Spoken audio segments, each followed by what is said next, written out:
Je ne vais pas vous caresser dans le sens des poils. Je vais peut-être être un peu dur ce matin, mais l'objectif, c'est de faire réveiller tout un chacun, surtout la jeunesse. Parce que je vais parler sans langue de bois, sans langage diplomatique encore.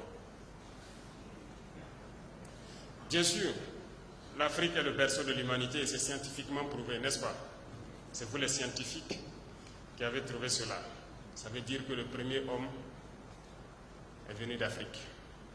Et pourquoi l'Afrique est dernière aujourd'hui? Je pense que ce sont ces débats qui devraient animer nos plateaux télé, nos espaces scientifiques, pour comprendre pourquoi l'Afrique est dernière. Vous vous êtes posé la question, je suppose. Quelque chose n'a pas marché. Et aujourd'hui, le Burkina Faso a décidé de faire la révolution. La révolution est certes idéologique, politique, comportementale, mais elle est aussi et surtout scientifique, technologique, industrielle, bref, j'en passe. Il ne faut pas juste se limiter au slogan. Parce que la révolution, on parle d'endogénéité. Et quand on dit endogène, ce n'est pas juste prononcer le mot. Il faut qu'on arrive à travailler par nous-mêmes et pour nous-mêmes. Moi, je pense que Dieu est juste. Il a créé tous les hommes égaux. Nous avons les mêmes organes. Seulement, au niveau du cerveau, je pense que scientifiquement encore, que la plupart d'entre nous n'exploitent pas 10% du potentiel de leur cerveau. Et c'est en travaillant qu'on arrive à exploiter le potentiel du cerveau. Mais reconnaissons que nous sommes beaucoup paresseux. Nous ne travaillons pas.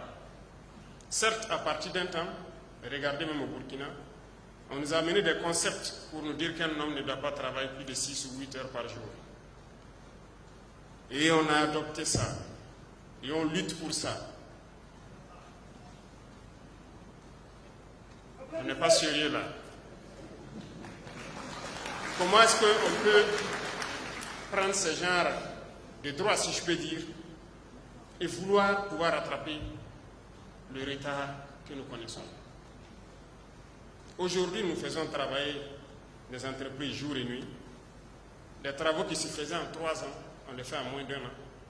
Façon Mego travaille jour et nuit pour des chantiers qui devaient peut-être faire 10 mois, ils le font en 1 mois. C'est bien possible. Vous savez, ils sont venus nous flatter, nous endormir avec beaucoup de concepts. Il va falloir s'en départir, c'est ça aussi la révolution. Si nous voulons rattraper notre retard, il faut qu'on se remette au travail. L'Afrique ne peut pas être le berceau de l'humanité. Dieu ne nous a pas créés bêtes.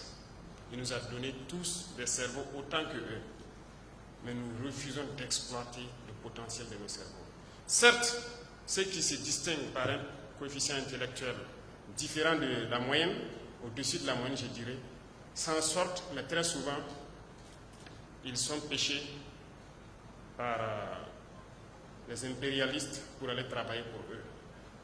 Et par manque de patriotisme pour certains, ils acceptent de partir. Pour d'autres, l'espace aussi n'était pas propice à ce qu'ils puissent s'exprimer ici. Ils sont partis. Nous exhortons pour ceux qui veulent revenir à revenir et travailler ici, pour leur patrie, pour leurs frères.